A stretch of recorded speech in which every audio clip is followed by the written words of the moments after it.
Hello, my name is Alex Mango, and this is KCS at Home Summer Edition, the Latin 1 modules. I'm here to walk you through Module 1, which is going to be noun cases and first and second declensions. Let's go ahead and get started. So when we talk about nouns in Latin, all Latin nouns share three characteristics that we use to describe them. Those characteristics are number, gender, and case. Number is pretty straightforward. It comes in two types, and that's simply whether a noun is singular or plural. Of course, English nouns do this, as do Latin nouns. Gender in Latin is a little bit different than what we normally think about in English. Every noun in Latin has a gender. Latin nouns do not change gender for any reason. And there are only three grammatical genders in Latin: masculine, feminine, and neuter. Now, something to keep in mind is that the gender of a Latin noun is really just there for grammatical purposes, and very rarely has anything to do with the noun's definition. Again, this is unlike English, where if we give a noun a gender, it is generally dependent on the noun's definition.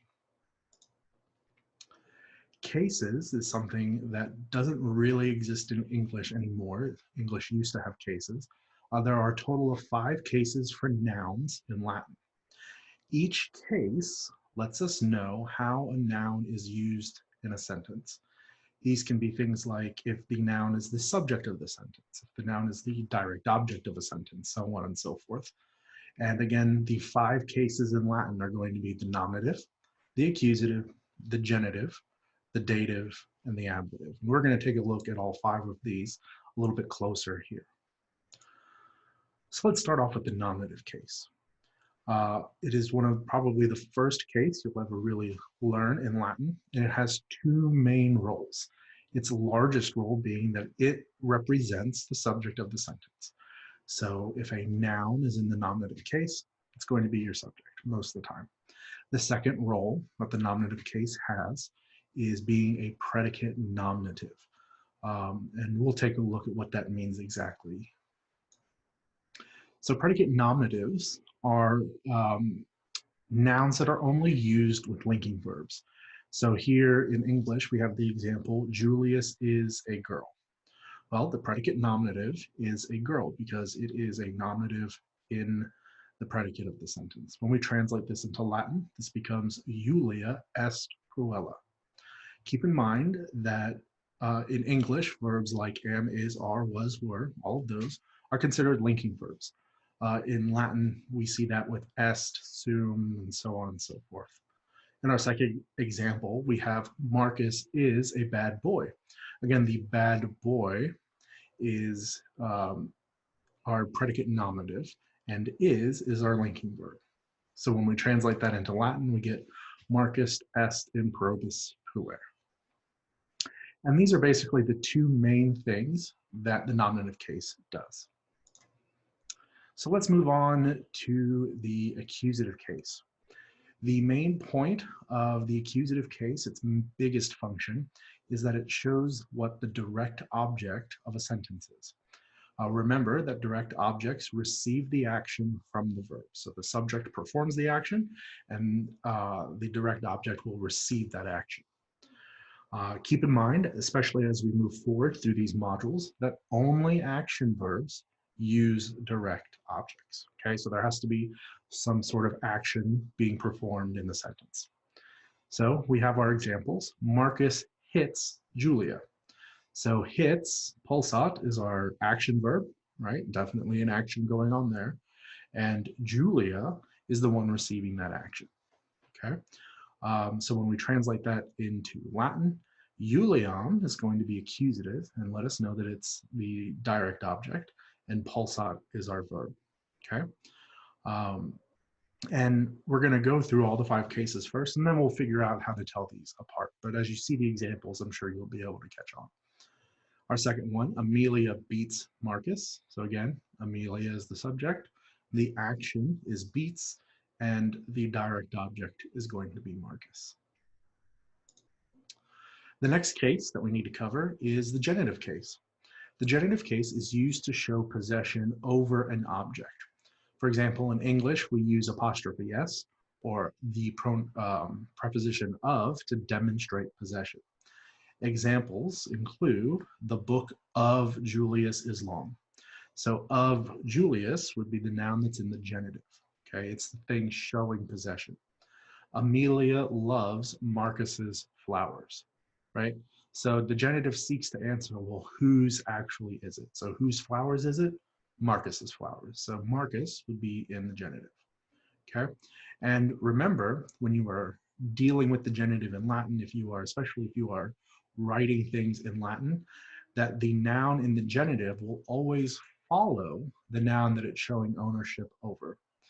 So to give you a better sense of what that looks like in English, at least, things would look like in Latin, like our first example, the book of Julius. You'd have the Latin word for book followed by the genitive of Julius, okay? Moving right along. Now we're going to end up on the dative case. The dative case represents the indirect object of a sentence. An indirect object, both in English and in Latin, receives the direct object from the subject. Now that's a very complicated definition. It's very technical. And once we look at the examples, it'll make a lot more sense. The sentence that contains an indirect object must have a verb that means give, show, or tell, or any verb that means something very similar, okay? So let's take a look at some examples of the dative case being used, or indirect objects being used in English. So Julius gives the ball to Marcus. So Julius is our subject. He is performing an action, he is giving, and he is giving the ball, right? The ball is actually the thing being given, so it's the direct object, and Marcus is the recipient, right? So this makes Marcus the indirect object here. In the second one, Julius shows Marcus the ball. Again, this Julius is our subject. We have a give, show, tell verb, obviously. Marcus is our indirect object, and the ball is the direct object. Then we have Marcus tells a story to Julius. So again, Marcus, the subject, story, the direct object, and it is all being told to Julius. So notice in English, the dative can use the preposition to, to, and it can also go without. It just depends on how you order your sentence, okay? Our next case is the ablative case. This is mainly used with prepositional phrases, and the ablative itself is the object of the preposition, okay? So we have Julia is in the house, Julia in casa est. So this prepositional phrase is what's going to be in the ablative. So casa in the ablative. Marcus is in the garden, in horto, right? So again, prepositional phrases. This is going to be our main use of the ablative. So we have, these are the 5 cases, right? Nominative, genitive, dative, accusative, ablative. But that doesn't give us the full story of what's going on with nouns in Latin. So when we have nouns in Latin, all nouns are organized into declensions, okay? And a declension is simply a group of nouns that is based on similar endings or spelling patterns, okay? And again, this is our default way of organizing nouns into Latin. There are a total of 5 declensions in Latin.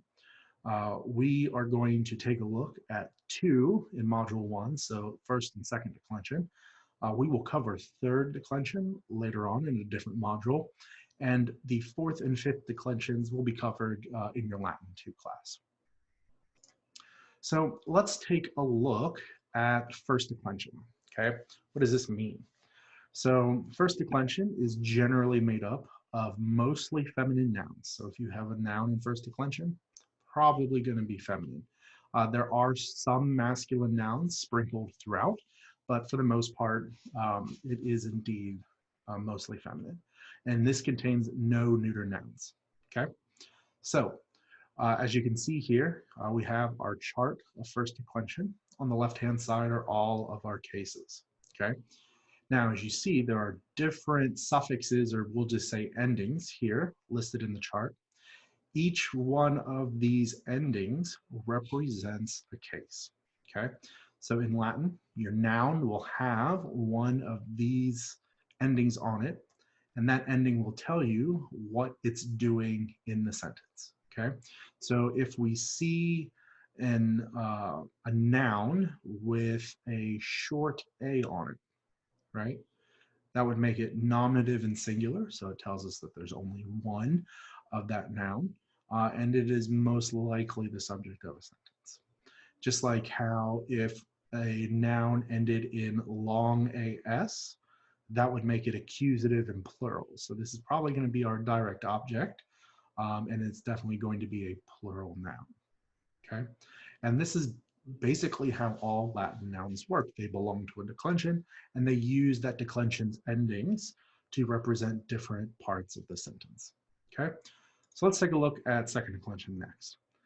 Second declension contains mostly masculine and some neuter nouns, has no feminine nouns, and as we'll see now that there are neuter nouns in second declension, that there will be some slightly different endings being used for those neuter nouns, and those endings are designated with parentheses, as we'll see here in a second. So as you can see here, here are the nominative endings. The big ones that I want to point out are the nominative singular. Second declension has a few different nominative singular endings.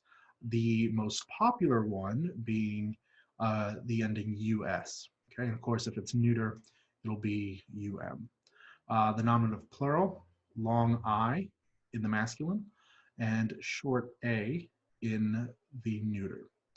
That same short a is going to be our accusative plural case as well. Okay. So the last thing we're going to be talking about today is how to sort nouns into their declensions, right? We know that every noun belongs to a declension. And so we need to figure out, if we are given a noun, how to determine what declension it belongs to, so we know what set of endings to use. Okay, so like I said before, every noun belongs to one declension. Right? And the easiest way to figure out a noun's declension is actually to look it up in your Latin dictionary. When you look a noun up in a Latin dictionary, you are always given two forms. Okay, the first form is the nominative singular, always and forever. Okay, the second form is always the genitive singular form. Okay, so if we take a look at our example for taberna, its dictionary entry would be taberna, taberna. Morus would be morus, muri. Okay, so when we are trying to figure out what declension a noun belongs to, we always look at the second form given. So tabernae and muri. Okay.